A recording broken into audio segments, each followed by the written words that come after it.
Yawaskano, I'm thankful you are well. My name is John Oates Bowen, and I would like to welcome all of you to today's panel discussion. This discussion will center on the Pope's visit to Canada and what it means for survivals of residential school efforts to eradicate Indigenous cultures. On June 23, 2022, the Vatican released the itinerary for Pope Francis' July trip to Canada, saying he can indeed travel despite knee problems. The Pope is expected to begin the week visiting with survivors of the Arminskin Indian Residential School in Alberta, Canada, before attending an Indigenous church in downtown Edmonton. Again, my name is John Oates Bowen. I am a committee member of the G20 Interfaith Forum's Anti-Racism Initiative. My work centers on Indigenous language revitalization at the Seneca Nation, an Indigenous government located within New York State. I earned 2 master's degrees from Harvard University, one from the Graduate School of Education, and another from the Kennedy School of Government. Currently, my studies center on educational leadership. I'm very thankful to be part of the G20 Interfaith Forum's efforts to expose racism where it exists. The Anti-Racism Initiative remains sensitive to the impact of racism as a cross-cutting issue for G20 member nations, especially in the G20's pursuit of full compliance with the UN Sustainable Development Goals. It is the mandate of the Anti-Racism Initiative to continuously develop sensitivity to racism within the scope of the Interfaith Forum, to discern and to name the presence of racism as an issue for the Interfaith Forum and the G20, and to advise the Interfaith Forum's working groups on racial discrimination and inequity as applicable to their work. The G20 understands the need for collective action and aspires to continuously improve its collective capacity in securing the shared prosperity among nations. Through various reform efforts, which include stronger cooperation in fighting corruption and pushing for a more democratic and representative international cooperation. In order to bring to fruition a more democratic international cooperation and fight corruption, countries must recognize the global presence of systemic racism and demand an end to it. Refusing to confront systemic racism will lead to a less cohesive, less prosperous world. Racism restrains economic progress. It prevents people from making the most of their economic potential. Moreover, it impacts the health and well-being of millions of people around the world. Today, we will discuss the impact the Catholic Church has on the Indigenous peoples of Canada. While Canada's Indigenous residential schools have closed the doors, the effects of years of collective trauma linger. The Canadian government worked meticulously for over 50 years to assimilate Native children through acts of cultural genocide. During the era of assimilation, Indigenous children experienced emotional, physical, sexual, and spiritual trauma at the hands of residential school administrators and staff. Graveyards were a standard feature of residential schools. Overcrowding, poor diet, unsanitary conditions, and substandard medical care led to widespread disease, which caused an early death for many children. Others died due to exposure or drowning when they tried to run away. One of the more horrific reasons for the death stems from the immense amount of abuse that occurred in these schools. Unfortunately, members of the Catholic Church also participated in a plethora of human rights violations, as religious organizations operated or sponsored many of the Indigenous residential schools. Nearly 3/4 of Canada's 130 residential schools were run by Catholic missionary congregations. In March 2022, Pope Francis met with representatives of Canadian Indigenous peoples in the Vatican. These delegations included people of the Métis, Inuit, and First Nations. The meetings provided the Pope the opportunity to listen to the painful stories shared by the residential school survivors and to address the continued trauma faced by Indigenous peoples today. After listening to the testimony shared with him during these meetings, Pope Francis expressed his indignation for the role that a number of Catholics, particularly those with educational responsibilities, have had in all these things that wounded you, in the abuses you suffered, and in the lack of respect shown for your identity, your culture, and even your spiritual values. Soon after, the Vatican formally announced that Pope Francis will travel to Canada in July of 2022, where he is expected to reiterate the apology he had given in Rome. Despite his initial apology, many Indigenous communities expect more from Pope Francis when he visits Canada. While the Pope apologized for deplorable abuses at residential schools, he fell short of taking responsibility for the role of the Church, the wider institution, when he denounced the conduct of some of the members of the Catholic Church. Moreover, the apology did not address the issue of compensation, document disclosure, or the extradition and prosecution of those who were known to have participated in such abuse. For many members of Indigenous communities, the apology can only be the beginning. As Cassidy Karen of the Métis National Council explains, this opens the door for us to continue to move forward on our healing journeys. An apology is one step forward, but there is more work to be done here. The aim of this webinar is to discuss the continued struggle of Indigenous peoples to overcome the institutional racism embedded within the policies and edicts put forth by the Catholic Church. We would also like to discuss the steps the Catholic Church and/or Canadian government should take to effect meaningful change that will positively impact Indigenous communities in Canada. And perhaps we could start a conversation about actions religious organizations can take to develop educational institutions that embrace healing and well-being rooted in faith while demonstrating respect of Indigenous cultures and spiritual traditions. Before we begin, I would like to remind us that this is a difficult topic and that we should bring our minds together as one. We were hoping to have a panelist here with us today who could give us a few words from the Haudenosaunee Thanksgiving address, but unfortunately, this panelist could not make it today. So at this point, I would like to encourage us all to have a good mind as we continue to discuss this topic. And I will quickly introduce our panelists so that we can hear their words of wisdom.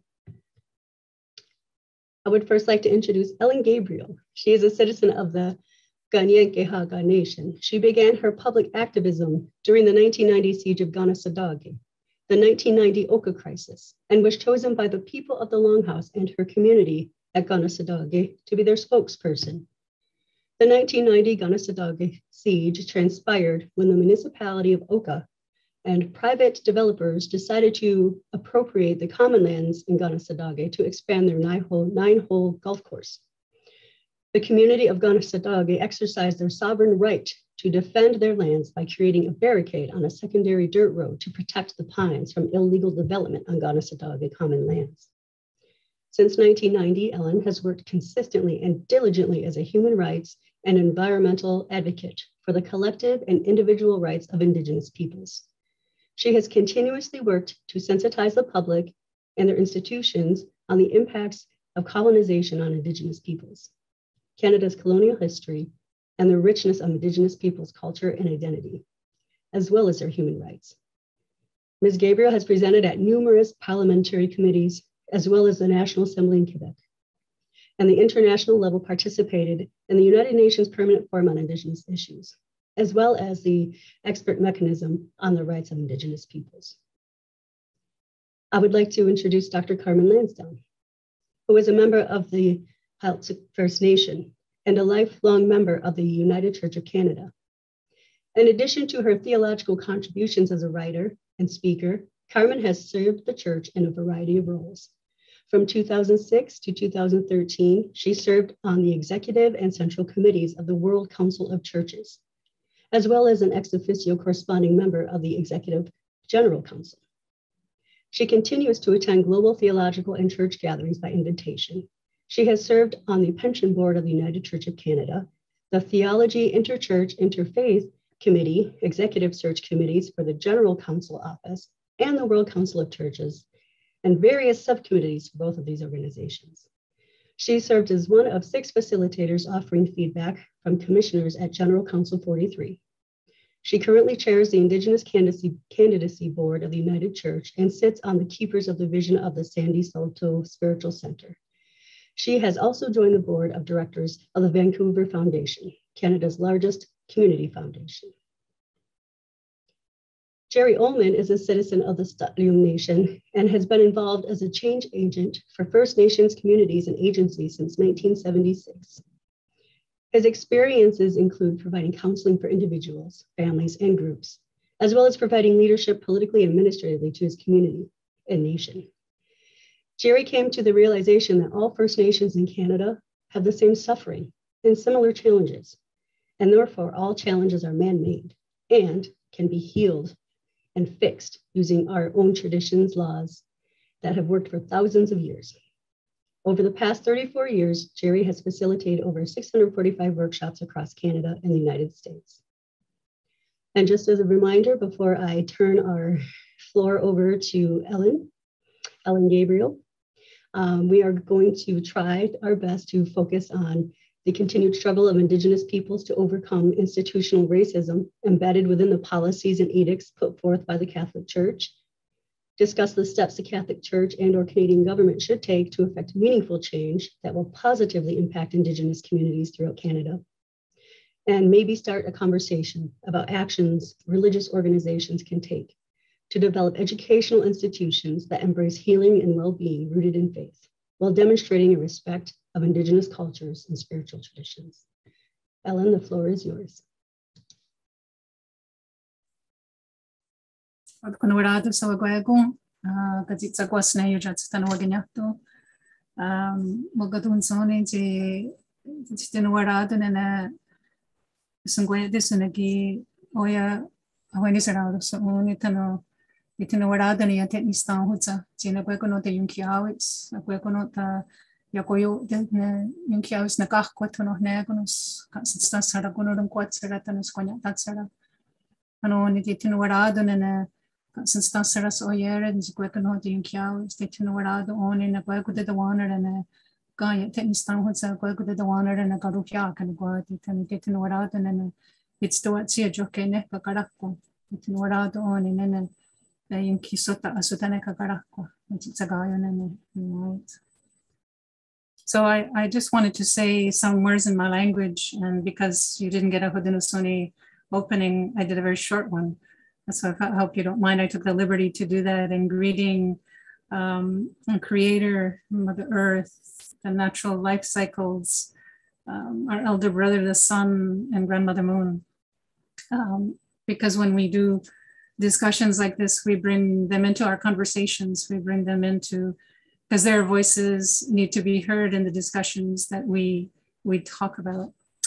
So I wanted to just sort of begin that part of my discussion. I know we were supposed to get sort of a teaching on the doctrine of discovery, and so I'm changing my discourse just to talk about what the land is, and the fact that, you know, when we talk about apologies, they're just one step in reconciliation and reparations and restitutions. The doctrine of discovery, which the Catholic Church created and wrote, is a genocidal project. It is a project that continues today in the sense of all the colonial-rooted social problems that we have as Indigenous peoples. An elder once said it took 150 years to get us to this point where our languages are so threatened, our culture is threatened, our land is threatened, that it might take 150 years to get over what has happened because of religious ideology. Probably a lot of you heard about this hashtag that's going around, which is called land back. And land back shouldn't just be about access to lands and resources, but about sustainable communities, respecting Indigenous people's right to self-determination. And I think, Janice, I was really appreciative of your comment about this is going to be an uncomfortable discussion. We have to have this discomfort in order to get to the point where I think we all want to go, which is justice. And I'm glad that you pointed out that the Pope's apology, Pope Francis' apology, was essentially a personal apology. It did not take into account the collusion that all the churches had in this genocidal project, which was all about economics and power and greed. It is about the destruction of Indigenous peoples. The first UN Special Rapporteur on Indigenous issues at the UN, Rudolfo Stavenhagen, had said that after the first century of contact, 3/4 of the Indigenous people's population were killed from war and disease. And imagine how much traditional knowledge that we have lost because of that. And so if there is sincerity and you know, take out all the lawyers' advice on like, if you apologize, this is what it means legally. If you took that all away and there was a genuine sincerity according to the Christian faith of the Catholics about loving your fellow man and helping your fellow man, or human beings, I should say, because we have to change the vocabulary to include women. The most marginalized group of women in Canada are Indigenous women, and we know about the murdered and missing Indigenous women. But we need the resources to be able to undo the multi-generational trauma that is existing in our communities. We need help, but led by us, to have reconciliation amongst us in our communities, because we do know that there's lots of violence, there's lots of corruption in our communities, and that is not Indigenous laws, that is following colonial laws. And so I think there needs to be a sincerity from all the churches, and take a look at what's happening with United Church, with the Anglican Church, who are making the effort to try and help Indigenous people undo the trauma that's caused by the doctrine of discovery. Feeling shame and sorrow will be normal. Feeling shame and sorrow means that you're human. And what I think you need to know, what this doctrine has done, is that it devalued the role of Indigenous women in our traditional governing systems. It took away Indigenous women's authority over the land. It ruptured the family unit. It wasn't, you know, the Indian residential school wasn't just about so-called controlling Indigenous children or families. It was a way to eliminate every essence and being of Indigenous people. It criminalized traditional governments like the Haudenosaunee people. Its impacts today is the criminalization of Indigenous land defenders, a dysfunctional form of governance that must obey colonial laws and policies for funding agreements, a disruption of our family unit. You put us on postage stamp sized pieces of land, expect us to be happy with that. And the erasure of our existence in school curriculum, that we are just footnotes in history. And that our stories, when we try and defend ourselves, even Indigenous academics, they are viewed as biased instead of telling the truth. So we need to move past these uncomfortable situations. And let's talk about what we see today, because 500 years ago, there was a goal, and that goal has been reached. And it's time to undo that goal. And by the end of our discussion, I hope that people will have learned and will actually move beyond the discomfort and actually give us the resources to undo these things that have hurt our people. Because today, Indigenous women are not safe to walk the streets. We live in insecurity with the racism that exists around our communities. In Quebec, the Premier of Quebec has said there is no systemic racism, that there is one culture, and it is the Quebecois culture. I don't see any difference of that mentality with that of the Nazis. So we have a lot of challenges to go through. And I feel like we keep, I've been doing this for 32 years. I feel as if we keep coming back to the same conversations because there is no political will, that people think it's up to government to make the changes, when it's really about every single person stepping in to help make the changes and be part of the solution. So I'll end it there, and thank you for listening to me, Tony Gawaniga. Yeah, Ellen. At this time, I would like to remind us that this is a very, very deep and passionate conversation for many of us who have spent our whole lives fighting for our people's rights and their ability to have their language and government. And at this time, I would like to pass the floor over to Carmen, Dr. Carmen Lansdowne. Thanks, Jenna. This is a really rich discussion, and I think that the important thing to realize, Ellen talked a lot about the colonial systems and legal structures that currently govern Indigenous people in Canada today. And I think that there's an important remembering that we have to do about the relationship between public international law and our common law system here in Canada, because public international law affects our common law situation, or our common law system here in Canada, because it becomes part of precedent, even though it's not a Canadian legal decision. And so my thoughts are, aside from the European taxonomies of race that were the socio-political justification for considering some humans to be worth less than other humans, that it really is that 15th century doctrine of discovery, or the papal bulls of discovery that were issued by Pope Nicholas V and Pope Alexander VI, that are the underlying theological and political constructs that, in my view, perpetrate the most harm today. Ellen's done a really good explanation of what that's looked like generationally, but it set up systemic racism within the Roman Catholic Church and within Canadian society. And I wanted to share with you one excerpt from the first papal bull, Romanus Pontifex, that was used for justification of the conquering of many lands, that was included in the mandate given to John Cabot and his sons for the settling of Eastern Canada in the late 1400s.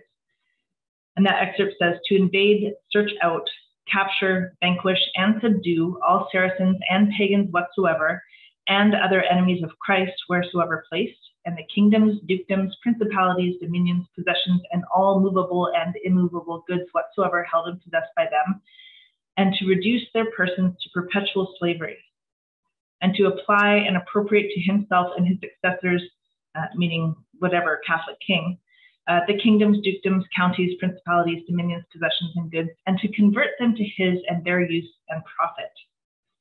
And if that is the basis on which the last 500 years of the relationship between Roman Catholic Church and Indigenous peoples in Canada is built, there's a lot to deconstruct here.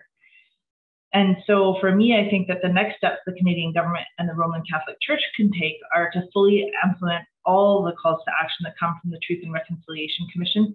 Some of those are broad and apply to the Canadian public as a whole. Some of them are specific to our federal and provincial and territorial governments.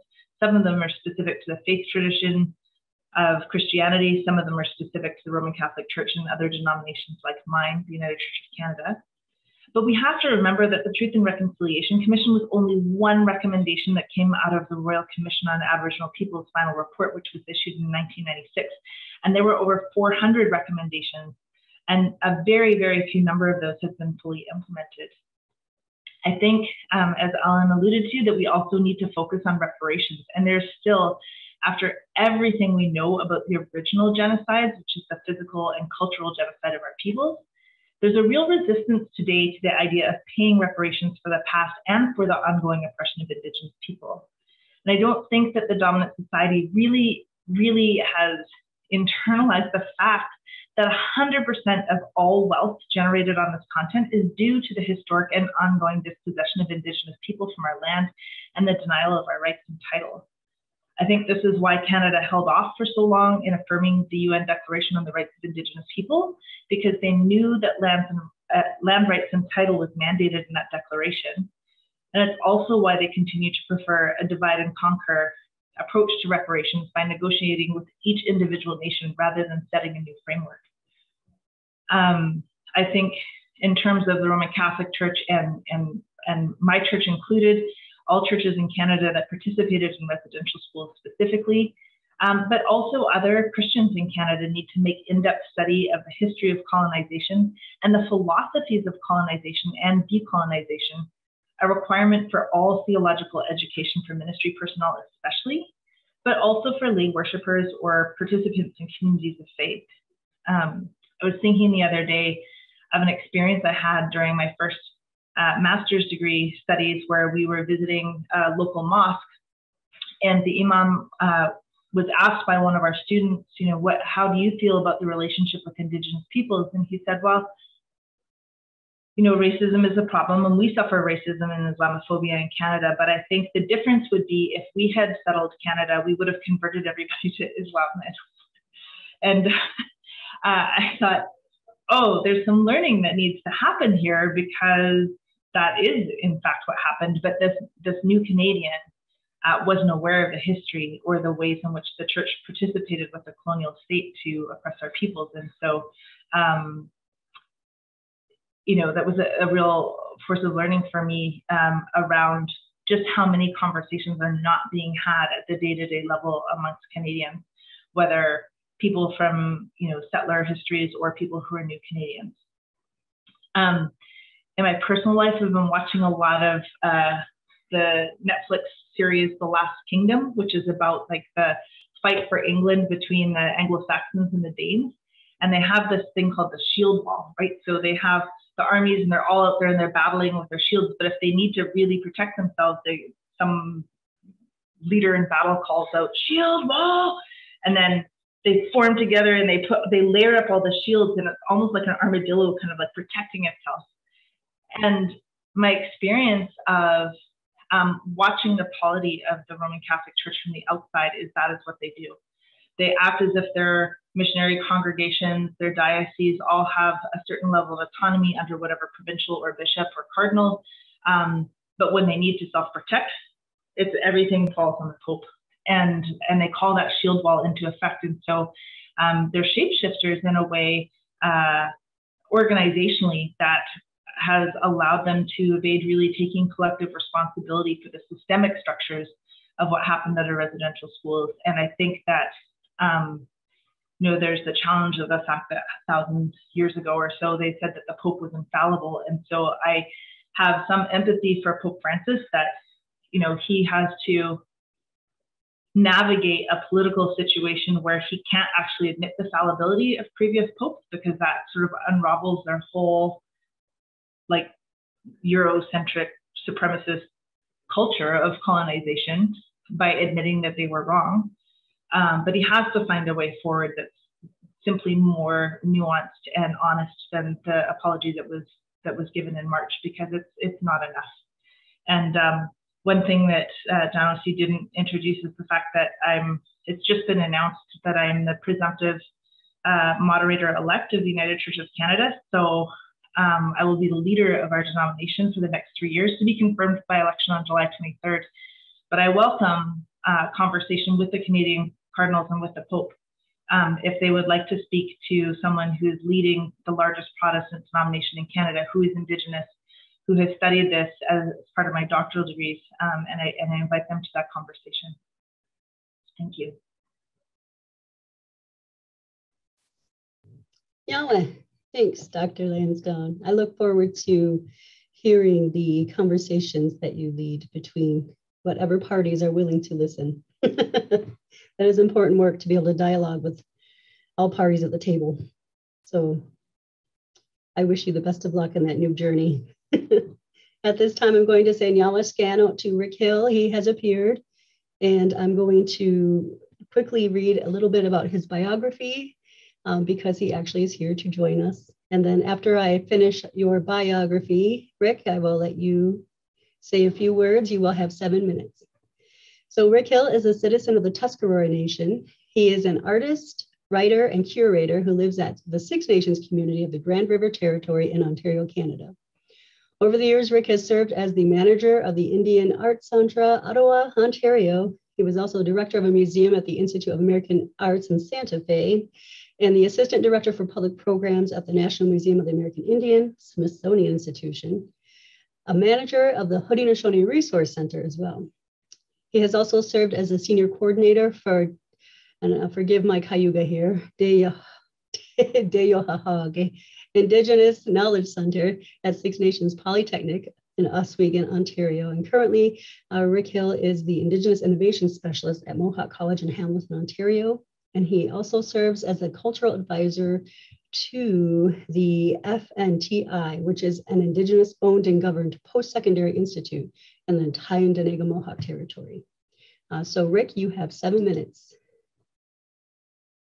Well, now I apologize for being late because I had to rush around to try to find a place that had a good internet connection. So if anything, the Catholic Church could try to help us do that, that would be great, so we could communicate and complain about them even more consistently. Anyway, I've been thinking about this. I was reluctant to do this, to tell you the truth, because I've been working for the last several years more intently on the impact of residential schools upon the people here at Grand River. And it's really depressing. It's more depressing every time I talk about it. No matter how much we share, that legacy that I heard Alan speak about is right there. It's within us. It's within our neighbors. So how do we begin to unravel all of that problem so that we could ever try to attain, get back to that level of peace and friendship that our ancestors had aspired to? But there's a couple of quick things I wanted to remind us about. First of all, when this story first began to break recently, the Catholic Church officials didn't want to address it effectively. And in fact, even this Pope, he said that it was the devil that was causing people to make these accusations against the church, not even accepting the fact that it was by the church people. They also spread rumors that if they were ever had to settle up with the survivors, it would bankrupt the church, and churches across Canada would have to close. They spread fear and loathing among the parishioners, so that when they were finally ordered by the court to come up with, I think it was $25 million, the parishioners only donated less than $6 million. And then the church begged off, got the Canadian government to agree to indemnify the church against any further claims. And yet, the Catholic Church in Canada is the richest charity. They probably own more property as a single church entity. They have millions of dollars in reserves, despite claiming that they were poor. They said they were too poor to pay for this. At the same time they said that, they were renovating churches across Canada to the multi-million dollars. So I wonder sometimes, where does truth rest within Catholic theology? Where does the covering up of sin play in their belief system? And then the other question is always that the perpetrators of these crimes were oftentimes known within the whole hierarchy, and then moved or shifted around. Some of them left this parish to go to this other parish, where they also molested more kids, and on and on. Some went overseas to avoid prosecution. So I find it stunning that the church has been this big wall of silence.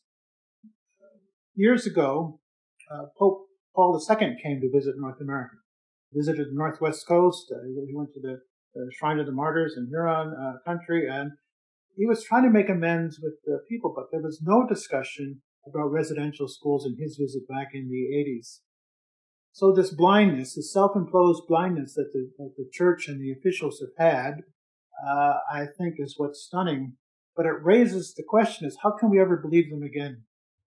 How can we believe another apology? How can we believe another promise to move forward? And I think what our survivors are pushing for is that real action you're talking about.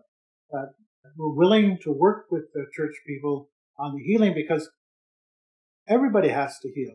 It isn't just the native people that were damaged by this, but also the church officials, the integrity of the church, the legacy of the church. And so that reconciling within ourselves about what it is that happened, how it affects our relationships, and then what are we going to do to build that? So it goes back to the old treaty premise that we have to have that we have to have respect for each other. And if we're respectful, we can build this trust. And through that trust, we'll have ongoing friendship. Is it possible to recapture those as we move forward in this era of reconciliation?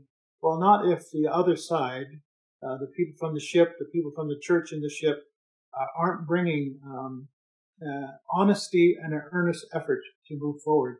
So you could say that truth that's coming out now, and we're beginning to feel that, okay, finally we're getting people to admit what the issue is. It's got to next be followed up with the kind of action about, so what are we going to do?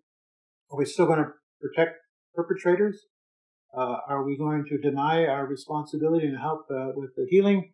Or are we going to come up with a new regime that honestly lays in front of us concrete opportunities to move forward? So that's what I'm hoping for. I want to be hopeful that it's possible, but history and the recent actions of the church make it very doubtful in my mind.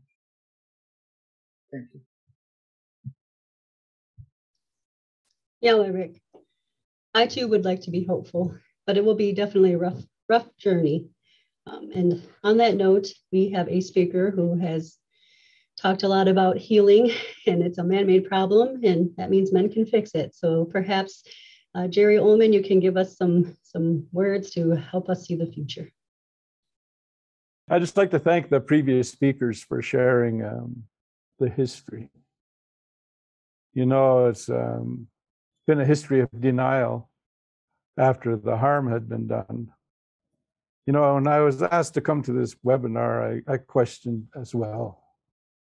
But I started to do an informal survey of residential school survivors and family members, and also Canadians, about this visit by the Pope. I'm a survivor of the Kamloops Residential School. So when I asked, you know, there were many that were skeptical that anything would come from this. And there were some that were Christian. We have Christian, Indigenous Christians, felt it would be a blessing for the Pope to come here. Many simply did not care. They didn't want to talk about it. You know, myself, I too carry skepticism. You know, the continuing harms that are ongoing. You know, and they took the children and put them through English immersion with violence. Children, 6-year-old, my mother was 6 years old, little girl, when she was beaten for speaking the only language she knows, which is Stetlium. And her and her girls were beaten. Some of them had their head shaved, had needles put in their tongue for speaking their language. How do you unravel that kind of damage?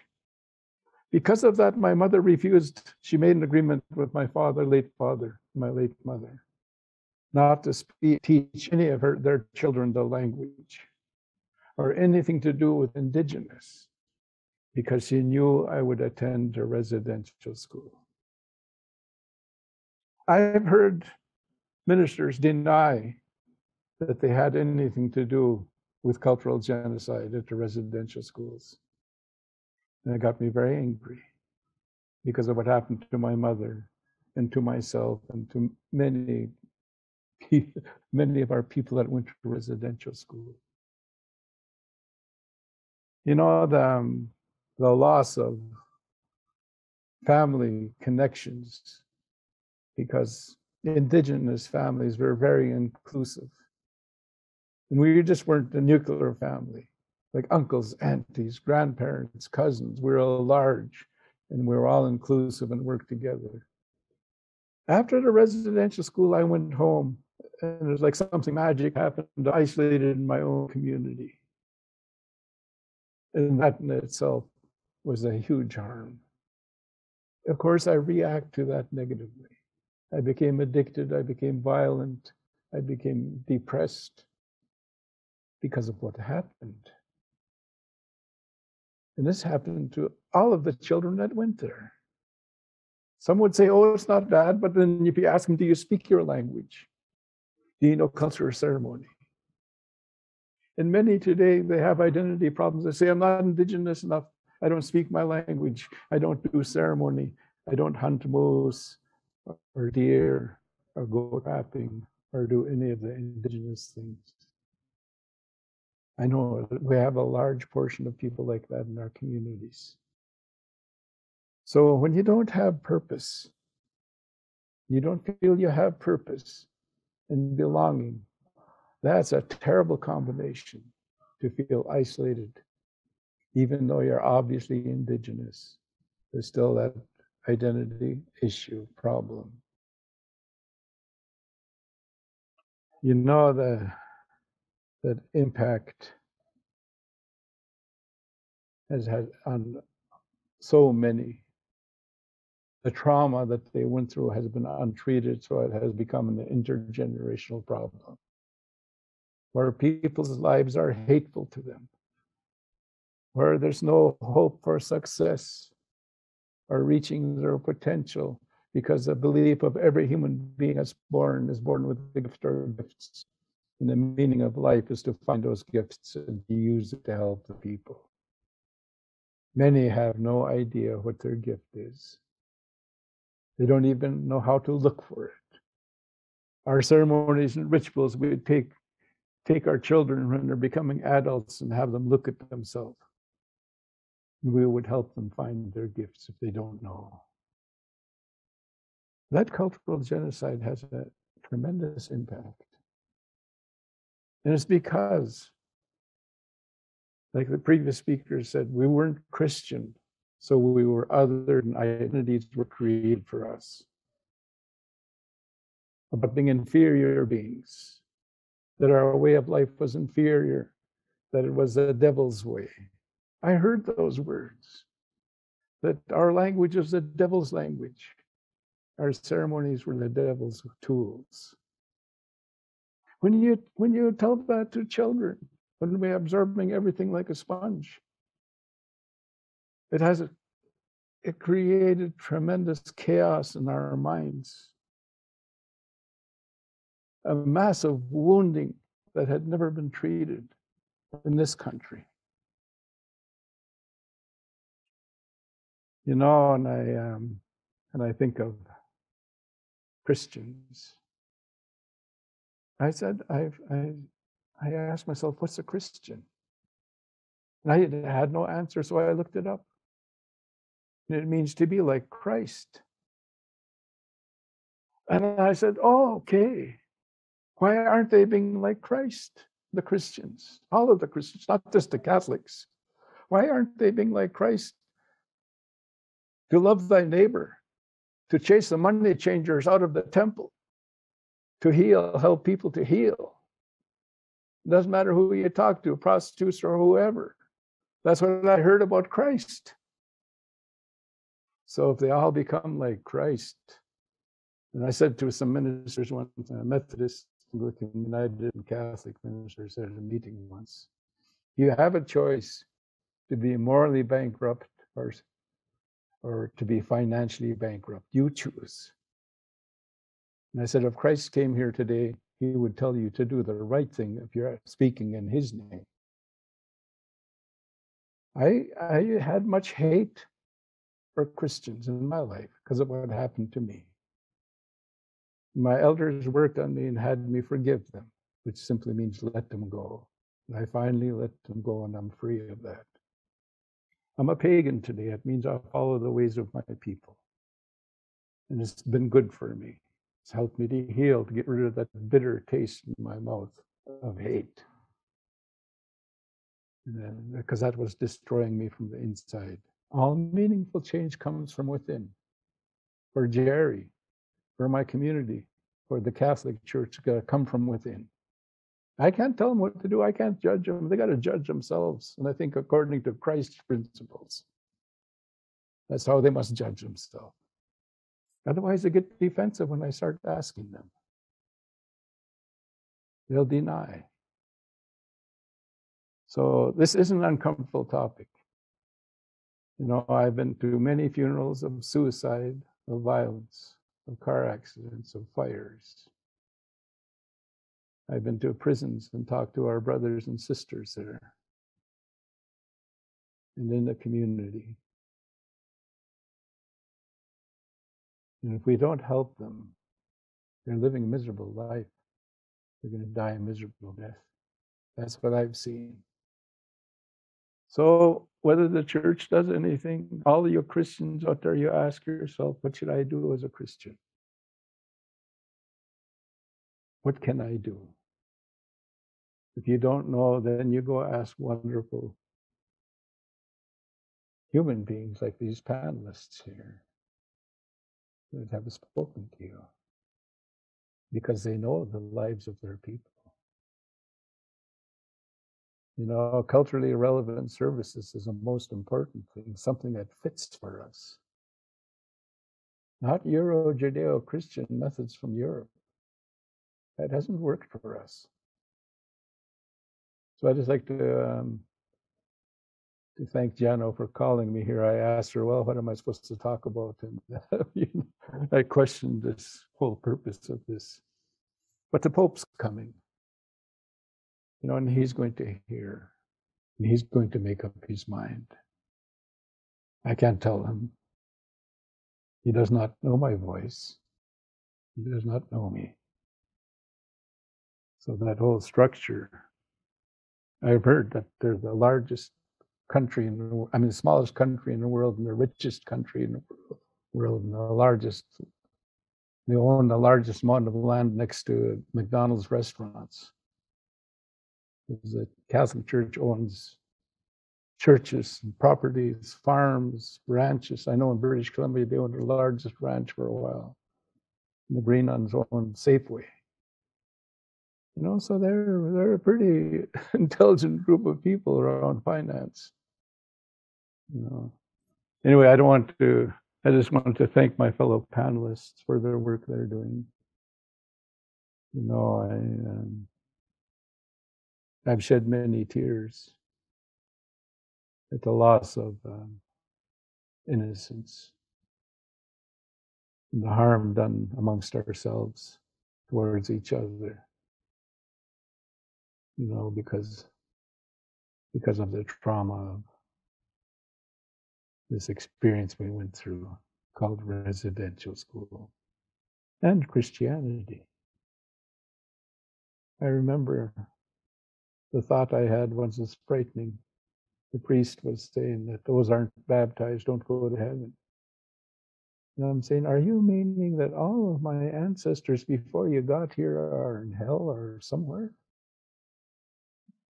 It really made me question them, their ideology. Because my people are beautiful people. I know they are. And we're here by ourselves. Nothing going extinct. Instead, that's the territory where I'm from. Yeah.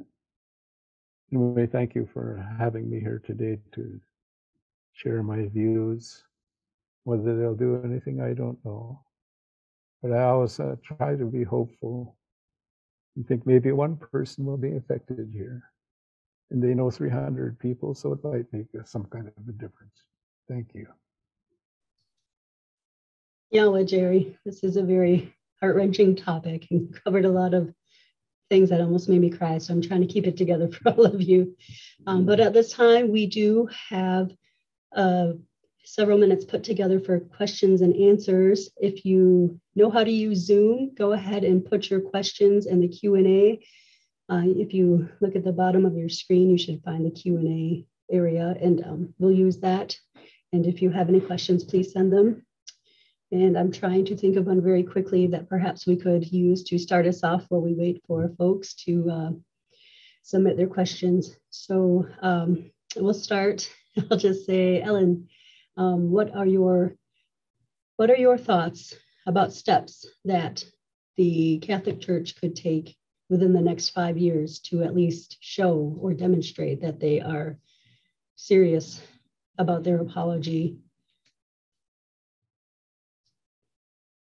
Well, I think they need to make another apology. I don't think that the first one was sufficient and adequate. I think there needs to be a genuine apology that takes accountability for their participation in the genocidal project. They need to provide the resources to combat and undo some of the trauma that's been caused by not just the Indian residential school system, but the land dispossession and the murders of Indigenous people throughout the 500 years, and that they need to acknowledge the fact that their religion should not be oppressing other religions, and that any religion that demeans or devalues women is not acceptable. That we should be looking at the issues today that are affecting us, which is the climate crisis, and how all these things are tied to this sort of economic, come to America. The land is there for you to use when Indigenous people were living on there. And this whole, the challenge of putting the truth, not just in your churches, but putting the truth into the education of children and youth and the post-secondary institutions as the truth and reconciliation Commission expressed, but also to provide the resources that the Canadian government is not providing for Indigenous languages, the revitalization of Indigenous languages. For us, self-determination is not just being a service provider. It's also raising up those institutions directly impacted by colonization. And when I say colonization, that term is rooted in the Christian church. It's not just an abstract, or it's not just government policy that we see today. It's actually, we have to break down this system and start all over. We have to get rid of this power dynamic and this sort of relationship that we have as Indigenous people with settlers. And I don't care if they're a Muslim, Buddhist, or whatever, any settler who is not a First Peoples, they need to also be very accountable. And the Catholic Church can help doing that because they have the resources. There needs to be restitution, reparations. Maybe they need to give all the gold back they took from the Americas. They need to repatriate all the artifacts that they have in the Vatican Museum and give it back to Indigenous people. They can't claim that they are gifts. But I think education and more discussions like this are what is needed. And I think they can contribute to that because 5 centuries of living this way is unacceptable. 5 centuries of lies and denial of truth is unacceptable. As human beings, we need to, if we're going to live in a decolonial framework, and you want the Catholic Church to be part of that decolonial framework, it needs to acknowledge its culpability in the genocidal project. So yeah, I'll end it there for now. Thank you. Yala, for those intense and truthful words. At this point, we did have a question and Dr. Lansdowne had started to answer it, but perhaps you could tell us a little bit about the ICC for those of us who might not be Canadian. And then the question was, why can't we take this to the ICC? So I will let my Canadian colleagues explain that better because I really am more focused on the United States, so I apologize. It's actually the International Criminal Court in The Hague. So I think there's, there are agreements between the different UN nations around how the ICC was set up, and also, the mechanisms by which international criminal matters get taken to the ICC. I think probably, even though the UN has declared that cultural genocide and physical genocide have happened in Canada, they're fair, I think, because it's historical and not something that happened like in front of our eyes, like in Rwanda or what's happening in Ukraine right now. It is more difficult for them to prosecute. And I think also there would be probably pressure from the Vatican and from the federal government to, I imagine, although I don't know because I'm not a lawyer, that they're lobbying against any investigations into residential schools. Probably the fact that we have the comprehensive settlement of claims here in Canada, and have had the Truth and Reconciliation Commission, the Royal Commission on Aboriginal People, that I imagine the federal government would say that they are in the process of addressing and making reparations for what happened. I don't know enough about what the Vatican would be saying to the ICC, but what I do know is that after the confirmation of the unmarked graves in Kamloops last summer, and then subsequent graves that have been discovered since then, that the request to investigate the unmarked graves specifically was taken to the ICC, and they declined to investigate.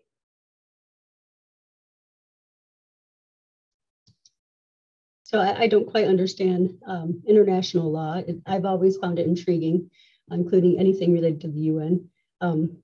But perhaps one of our panelists suggested that perhaps you have to be a UN member state, which would mean Canada itself would have to present this to the ICC. So I guess another question would be, how do we convince the Canadian government to do that? We don't have to answer that one, but it's just an intriguing thought.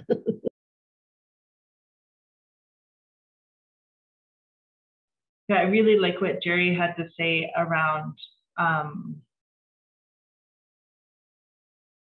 forgiveness and the, I'll use my great-grandfather's words, the craziness of white Christians specifically not to live by the values that we claim are part of our biblical faith. Our people in the Haitian territories of the central coast of British Columbia converted to Christianity in the late 1800s and early 1900s before residential schools. And it wasn't completely without coercion, because our peoples were intentionally infected with smallpox through trading of blankets. And so they estimate there were somewhere between 25 and 35,000 Taoiseach people along 25,000 linear kilometers of coastline up the fjords and inlets in our territory. And by 1905, there were less than 300 of us left. And our people came to the Methodist mission site in what is now Bella Bella, where our reservation is, and said, my great-grandfather among them said to the missionaries, we know that if we move to your mission site in your hospital, you have the possibility to help us to resist the smallpox. But we know that that comes with strings attached. So you tell us everything there is to know about your Bible and your faith, and then we'll make our decisions ourselves if we will come and live with you or if we're going back to our own village sites. So they had a 3-week-long Bible study in mixed Taoiseach and Chinook in English. And they said, our chief said that there was nothing in the Bible that was inconsistent with our traditional ways of life. And there was this concept of forgiveness that we didn't have in our, and they saw it as a way out of the perpetual warfare that we had with the Haida and some of the Southern Coast Salish. And then the First World War happened. And my great-grandfather apparently said to the minister in our town at that time, like, why are you people so crazy? Like, we became Christian for the whole purpose of forgiveness. And here you are fighting this war, and the answer is in your book. White people are so crazy. And it's true. I think all of us, we are human and fallible, regardless of our faith tradition, and we stumble and we make mistakes. But the amount of just dehumanization and depravity that has come out of the European colonial mindset, and like the torture and the enslavement of people as chattel, and even the feudal system before that, like, is so depraved. And my whole doctoral dissertation was on how can I be Christian and Indigenous at the same time. And I think for me, there is value in that story. If I put aside the actions of the church and the actions of Christians, there's value in that story. But it's like I'm 1 foot out the door all the time, because it shouldn't be on me to, or anybody else Indigenous in the church, to try and teach non-Indigenous Christians about all of those oppressions that we see happening all the time, and the racism that we see happening in the church today. And I don't exempt the United Church from that. We've been ahead of the curve in terms of apologies and reparations and pleading guilty to the original sexual abuse cases, but our church is still really racist. And I and my Indigenous colleagues in the church suffer microaggressions all the time, and it's awful. And I don't stay silent about it, and somehow they still chose me to be the leader of their church, so they better put their seatbelts on. It's going to be a bumpy 3 years. Somebody stated that perhaps we should invite the Pope to a webinar such as this, so that perhaps there can be a real discussion. It wasn't really a question, but that would be intriguing. I'm not sure who he would accept webinar invites from. He's a pretty busy person, but that is definitely intriguing. For my panelists, well, I'm trying to frame this other statement into a question. So after I figure out how to do that, I will ask it.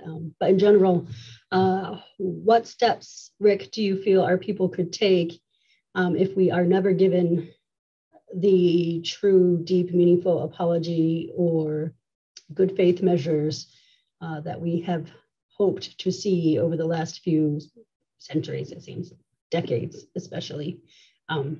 How can our nations move forward and rebuild amongst all the continual challenges. Well, that's a very important point, you know, because we don't need another white savior in a white robe on a white horse to come and try to save our souls. I think we have our own tradition of healing and restoration, and how we recover from grief and harm and trauma, and we need to apply that. So it's great, I guess, for those Catholics that really want the Pope to come and say the words that he's going to say. That's good, but let's remember, our medicine people are already here. You know, our ceremonial leaders are already here. Our language speakers are already here. Our artists are already here. And we need to draw upon that strength that comes from this place where our ancestors are buried to help us recover. I think what happened to us because of colonization, we got so dependent on having to depend on the government or the church to determine our future. We have to forget all of that and say that our future is determined by our indigenous DNA. It set in motion things. It set a culture, a way of life in motion, and we have to get back to that. When I talk to a lot of the survivors from the Mohawk Institute, most of them will say that recovering a sense of their culture, their language, their identity, reconnecting with community, that's been their saving grace. But I think Gary also raised a very important point, because part of our traditional values is, it's not just forgiveness, but you acknowledge the harm done, and then among the Haudenosaunee, we say, then we cover over the grave. We acknowledge that there's some kind of, well, Ellen mentioned reparations, there's some kind of atonement that comes our way. Then we say, we're going to cover the grave and never talk about this again. Because when you keep going back and itching at the wound, it never heals. When you keep getting stuck in history and the trauma of a history, it never heals. So we got to apply our culture, I guess, is the best way. I had 3 quick points that I wanted to make, though, when you asked the question about what does the church need to do? Well, I think the first thing, although I really like Ellen's idea, basically return everything, but as a more modest start, there was about a $20 million balance on what they were ordered by the court to pay. So maybe if we take that 20 million balance, apply 6% interest since that time, we get closer to 30 million. That $30 million now could be used to help hire Indigenous researchers to go through the church records to at least identify the kids that died there under their care.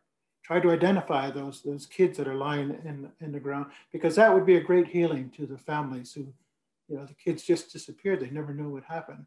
And then with that, we can begin, because if we don't heal that wound of death and anonymous burial, it's going to be very hard to move forward. The other part of that is that I think we should do more training and more orientation to new priests and new nuns, people coming into the system, that we should be the ones to help to explain to them the impact that their work can have, both on a positive and negative framework. Just like, I don't know who mentioned it about new Canadians, we should also be talking to them. So maybe the church could help do that. And the third thing is, if they're going to close any churches, rather than looking at how much can we cash in on this piece of property, they should return that property to the benefit of the local Indigenous people, because that's one way in which we can help to restore that sense of self.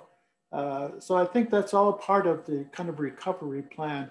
At the same time, we have to, as Gary mentioned, we have to get over our own internal prejudice because of history and our relationship.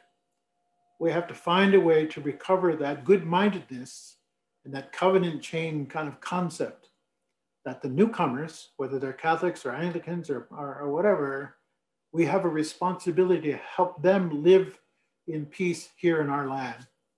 So once we can get into this healing, and they can kind of beyond making an apology, build that constructive relationship, then maybe together we can work a little harder to make sure this doesn't happen again, and that the future of Indigenous nations will be stronger, because we're going to be looked at as an equal partner in what's going to happen to us. So those are my thoughts on that. So, done it.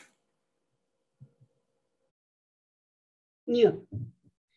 Jerry, did you have anything you wanted to add about next steps, or perhaps ways in which the church could show a good-hearted and deep appreciation for the struggle our people have been through at their hands. Yes, yes. Until they make a statement of harm that their members have done, an accurate, full statement of harm, to make that statement of accountability of harm,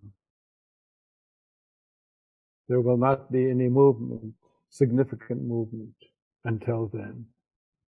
That's the same for any human being. Once we make a statement of harm and we become responsible, that means we have the ability to respond and own up to the wrong that we have done. Then we can start on the healing path. Until then, if there's denial or saying it's not my fault or whatever it is, there will be no movement on their side. On our side, like Rick said, our healers have been working since this happened. The numbers have shrunk of the healers in the communities. There have been elders that were resilient. Resilient means be able to recover quickly after trauma. Not all Indigenous people were resilient. We can tell by the suicide numbers and the numbers incarcerated in jail today, in prisons. But the resilient ones that refuse to let the language die, the ceremony and ritual. I feel every First Nation in Canada have those. I call them national treasures. I asked elders, because I've been wondering, why are we like this? Why are we so violent and addicted and poor? And these elders that knew no language but their own said they knew the answer. That we were in trouble because we were breaking our own laws of respect for everything that kept us alive. If we do ceremony, and we take the life of a deer or a salmon or anything that's going to keep us alive. As soon as we started breaking that law, we broke other laws against one another, against Mother Earth. So of course, I agree with them, but how do we get back to that? And we're giving our children to the institutions. To do that, we must work together. And the visitors that have come here must recognize and acknowledge the beauty and the genius of our civilizations. Because we had a sustainable way of life here before they come here. There was nothing going extinct. We lived. We had wars, sure, amongst each other. All wars are about resources or ideology, the beliefs. I don't believe we had holy wars here in North America, mainly about resources. So I feel that we all must take a good look at ourselves and ask, what can I do to ensure that 7 generations from now, our descendants are going to have a life that's worth living. And I think about 7 generations teachings of how I live today is going to impact 560 years from now. When I first, I guess, when I come to with that teaching and understood it, I became way more careful how I live. Because I have grandchildren and great-grandchildren today.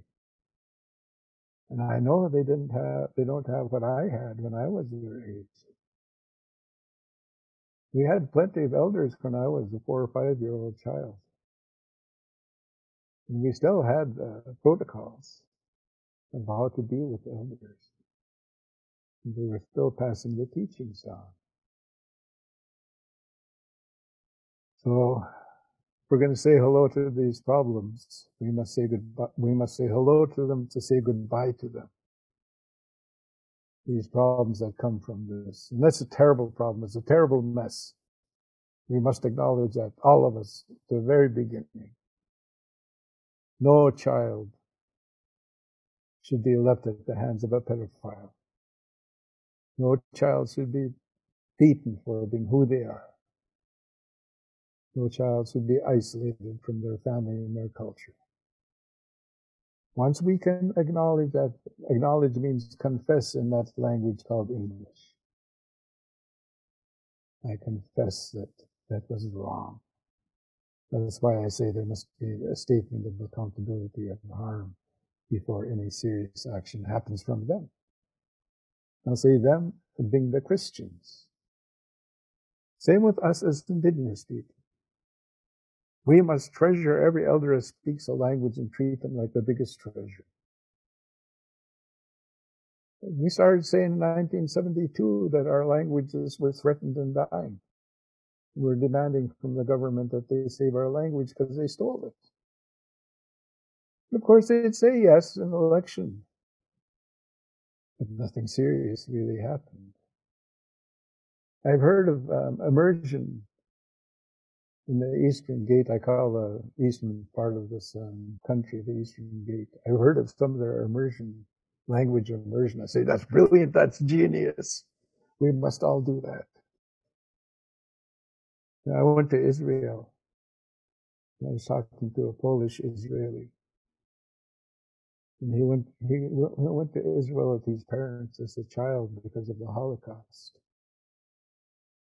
I said, do you speak Hebrew? He says, of course, I'm Hebrew. He says, I always didn't know it. When we got here, they asked us, and they said, no. We said, no. So they said, we'll teach you. So the taxi driver said, the taxi driver was teaching me how to speak my language. So I said, that's brilliant. Let's all do that. All of us that know parts of language are teaching each other. It sort of gave me hope because I was feeling that we're losing is because we're waiting for funding to save our culture. I have nothing against funding. If they opened the resource gate, and I know I could hire teachers and could do wonderful things with technology to save the language, I would welcome that. But while we're waiting, let's make use of the treasures we have today that know the language. So those are my thoughts, Janelle.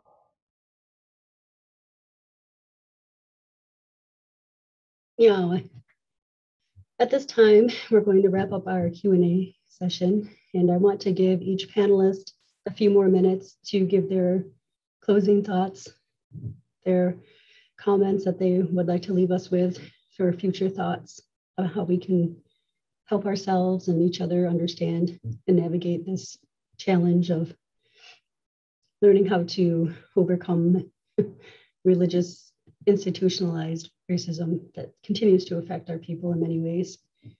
So we're going to let Ellen start. You will have about 2 minutes to give your closing remarks.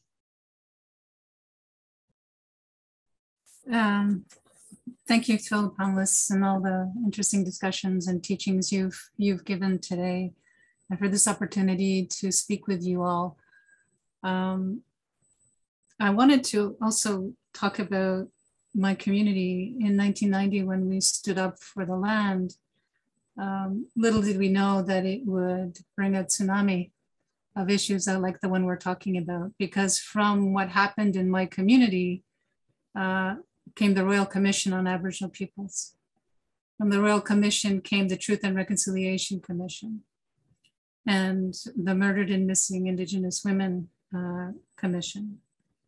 It's through those kinds of pain that we learn. And it's through those kinds of experiences that we realize what is important to us and what we need to do to understand where we have been. I mean, you talk about the past and letting it go, but when the same mistakes are being made today, those past mistakes are hard to ignore. But they brought us to where we are today. And they will help see us create that vision for the future of what we really want, what is really important, and to bring equality to all genders. One thing we forget to talk about is how this has affected our sexuality, how this has affected our compassion and passion for one another, our courage and strength. And it's not an easy thing. We're all flawed. We all make mistakes. But I think one of the things that I think is really important is to keep the dialogue going, to keep those teachings coming, like Jerry has said, and Rick and Carmen. Because my language is a language of the land. The land is our mother. We don't say that lightly when we say Mother Earth. There's a reason why we call her mother, and it comes from our creation stories. And that the first human being on this earth, or should I say two, because she was pregnant in our creation stories, the first two human beings were women. And women's voices are strong and powerful. And the only reason that there have been any changes to this colonial act that has oppressed us is because of women, because we care about our families and about the land. And it's about respecting all genders and the roles that they have to play. And that religion should not play any part of it, because religion for me is the wrong word for an Indigenous person, an Oglala person. It is a way of life. It is a way of thinking. And it is a way of understanding how we fit into this beautiful world, this beautiful little planet that we live on. Yeah, I don't want to take up too much time, but I really do appreciate having been part of this panel. Thank you for listening to me. I hope we will continue more of these discussions. Now, Tony, go on again. These are my words.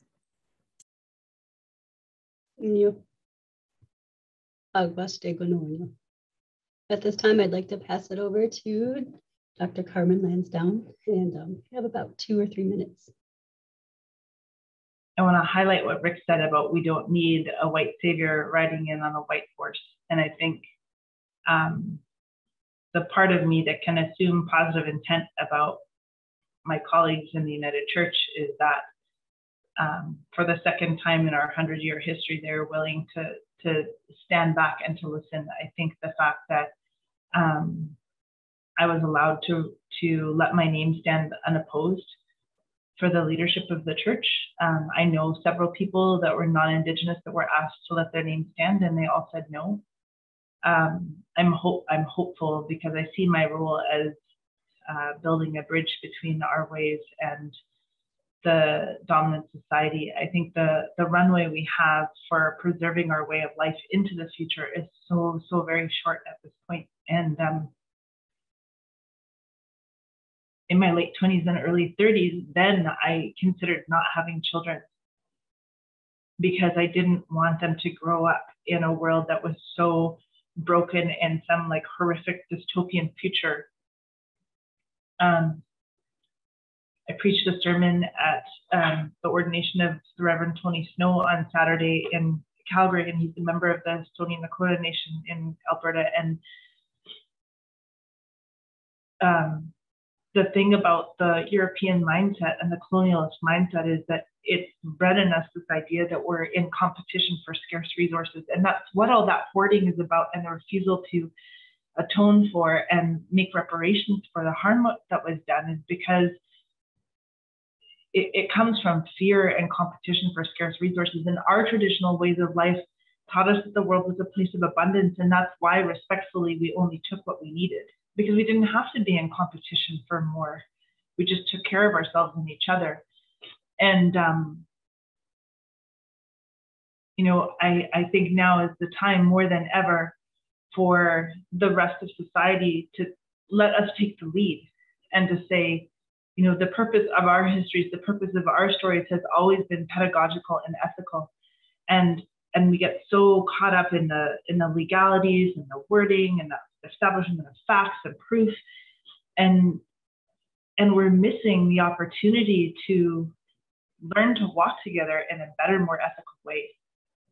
And we're running out of time. And for me, that's why I stay, however, tenderly and with all the misgivings that I have why I stay in the church is because somebody needs to say that to them. And I have a captive audience of 300,000 households across the country. And I feel obligated to say that to them.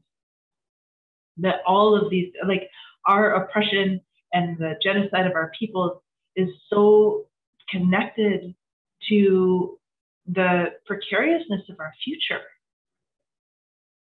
And something has to change. And if I can make the difference in, you know, one Jimmy Patterson's heart, or one Paul Merton's heart, or one Justin Trudeau's heart, like Jerry said, you know, that hopefully that message can spread, because we are on a, like, this system that has created the situation that Indigenous people live under is coming for all of us eventually. And we see that in the housing affordability crisis. We see that in the environmental crises. It's not going to discriminate. It's going to come for other people of color and people with disabilities next. And then it's going to come for our water and our land. And then it's going to come for everybody. Because it's like our Bukwis or our the spirit of Bakbak-Walanisiwe or the Wendigo or that cannibal, like all of our traditions have these stories of like the cannibalistic drive. And even in the TV show Lost, you know, that big cloud thing that came around and ate people, like it's real. That spirit, that evil spirit of greed is real. And that's, for me, the root of where all of this comes from. And it's time to stand up and confront it. And I hope that, you know, whether it's a church theology of evil or sin or spiritual warfare or whatever, that they start to have ears to hear us. So, Wallace Gass have an invitation to join me today. Yeah, well, for sharing. Trying to get through this without crying. All right, we're gonna offer Jerry a few minutes to do his closing remarks. And after that, we'll have Rick wrap it up for us. I was thinking of what one of our philosophers said, and I've said this before. Chief Sitting Bull said, let's put our minds together to see what we can do for our children. It's come to that point now, all of our children. You know, the genocide of our culture, attempts of wiping us out were real. And we're still recovering from that. You know, and I think of the future. I'm reminded by elders that would tell me there's going to be a cleansing. And the ones that are going to survive the cleansing are the ones that follow their ways. You know, and as I watch what's unfolding with the forest fires and the floods and the drought and things in our own country, I think of that. How we contribute to that by how we live with each other. And that we must all change somehow. In my language, there's a word that's saying, Kalzatin. Yak with it, Kuyat. You will look at yourself. You will look at yourself and you free yourself of anger, fear, or depression. Put it down. Because you're not doing the ones within your voice range in good. They were telling me to free myself of my negativity. How do we get people to do that? How do we get people to look at themselves and accept responsibility, accountability? Because it's a shame what's going on. The harm it's done to Mother Earth here in North America. The waste.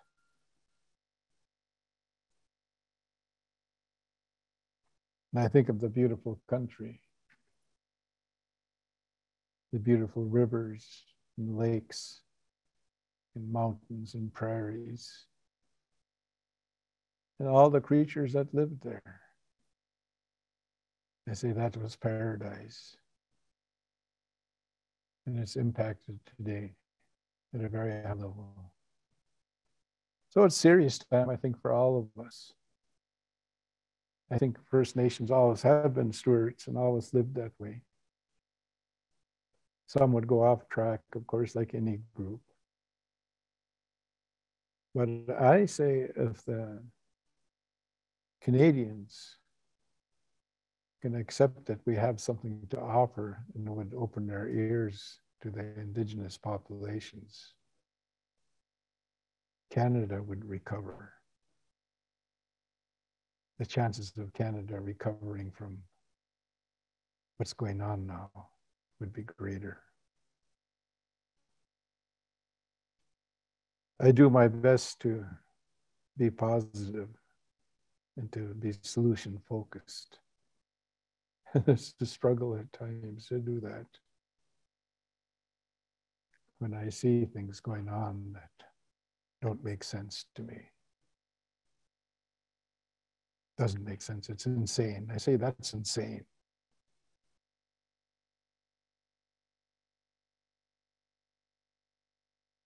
So, like I said, when we say hello to our problems, we can say goodbye to them. And I guess that's what this panel is about. You know, we've been saying hello to our problems. Can we say goodbye to them? I think as Indigenous people, we can with our own problems. But Christians, you must say hello to your problems. Accept that the pedophilia that was there, the violence that was there, not only in a residential school, like Ellen said, but in our own communities, when they came to our communities, it's also in the towns, in the hockey clubs and Boy Scouts. We all know it's become public. To accept that one and say we're going to cleanse and we're going to help heal just for the pedophilia would be a big step for Christians. Because in my informal asking around about the Pope, some of them were saying, you know, I don't feel like being a Christian anymore because of what happened to your people. And I would hear a Christian saying that. So it's time, like I say, for everybody to look at themselves. Really sincere. One of our teachings is, where I'm from as Indigenous people, be careful and sincere with your words. Because the words can be like an arrow leaving a bow. Or they can also help people to heal and grow. So we must be careful and sincere. I'd lay that teaching at the feet of Christians. You be careful with your words, and above all, be sincere. Otherwise, we'll look at you and say you weren't sincere. And I can say that today. Because if there was sincerity there, something would have happened significantly. Like I say, that Christ would be proud of. You know, I keep going back to that image of what would Christ do? What would he do? What would he say? And I can't help but think that he would say, you fix it. You do whatever it takes. My understanding of Jesus, he was homeless. He went wherever he was called, and he helped whoever needed help. You know. So I want to thank Jano for inviting me to this uncomfortable discussion. I got to free a little bit of my things that I don't say, you know, and that frees myself. But I'm dedicated to the healing of Indigenous people. Because like I said, I've seen far too many of them die a miserable death. Far too many. Or even living a miserable life today as we speak. And I wish that on no human being. So, thank you. Those will be my closing remarks. Thank you for inviting me here to, they say, yuck with it. Kuyat, Sahilthit. My name is Sahilthit. Free yourself, Sahilthit. Put it down. And I've done part of that today because I do have resentment towards the Christians. for what happened. I can't help it. My brother's seen one of his school buddies at Kamloops hanging, dead. And what happened to my brother? He still has nightmares, which is an indication he needs some healing yet. Because I had nightmares until I went through healing. And I know we're just two of that over almost 200,000 that went to residential school. And not counting the ones harmed in our communities where they built the churches. So, yeah. Thank you for calling me again, Jano. I'm glad you were able to share with us. I know it's not an easy thing to talk about. And Rick, I do want to give you a few minutes, but we are over time. So I just wanted you to be aware that folks are probably getting a little antsy. So I'll close up and give thank yous real quick after you give your final words. Well, we've been antsy for 500 years, so a few minutes more for them should be tolerable. Anyway, I'll just close with two quick kind of pragmatic things about what I think people can do. In the current issue of Scientific America, they talk about the science of social justice, and they begin to explore the cost, the social, political, cultural, economic cost of bias and prejudice. It's really well worth a reading. You don't have to agree with everything, but start that conversation about that with parishioners, with your neighbors, around your dinner table, with your friends, and talk a little bit about that. What is social justice going to mean? Because, ironically, many of the states in the US now are banning this whole dialogue about race and about gender matters, about prejudice. And so we realize we have to engage in the dialogue. Second thing, and I'll be a little selfish about this, the Haudenosaunee, the people of the Longhouse, the Six Nations, we're trying to get into the Olympics because they're going to be playing lacrosse in Los Angeles in 2028. So we need some help. If we could get the Vatican and other Catholic agencies to help support the Haudenosaunee in getting our passport recognized for international travel. We've had a passport since the 1920s. Only recently it's been a little difficult because of the World Travel Initiative. But imagine what that would mean. It's not just a game, but to us, it is our game. It came from the creator to us. Now we shared it with the world. There's over 70 countries of the world playing our game. And we are the ones right now who can't go to the Olympics to play in our game. So there's a matter of justice going on there. It's also about our nationhood. We're going to travel under our own passports as the Haudenosaunee, not Canadians or Americans. So there's a good justice cause in that. Because reconciliation means building, we have to become allies of each other. Kind of things that Gary's talking about. To become a true ally, you have to stand with us on our political, social, economic, and environmental matters. So to me, that's a good avenue to explore if we could get your help on that. Because imagine what it would mean to see a Haudenosaunee team on the Olympic field. Everybody's flag goes up. Everybody stands in honor and respect for the originators of the game that the people now around the world love to play. But what it would mean to our people and our players, both our men and women players. So it's things like that that we need to do. It's not always the big thing about reparations or about land, but it's the building a relationship with your neighbors. And if we could start to do that, I think we have a long road ahead of us that could be constructive. I started off saying these kind of conversations always depress us, but I have to tell you today, my mind's been uplifted by the comments of our panelists and of yourself. So it's very, very good. Usually when we gather, we bring our minds together. I think it would bring all of our experience together because we all walk away enriched by what we've shared. And nobody knows it all and nobody's the expert in it all, but together we've now helped enrich each other with some new ways of thinking about that. And our minds are always about our ancestors and about those children. And as we say, the faces yet to be born, that's what's coming out of the earth, those future generations. So we always acknowledge and give thanks for everything that the Creator provided, all of the creation provides for us. It's still there. That's what sustains us. That's what allows our spirit to grow. That's what allows our resiliency to be strong.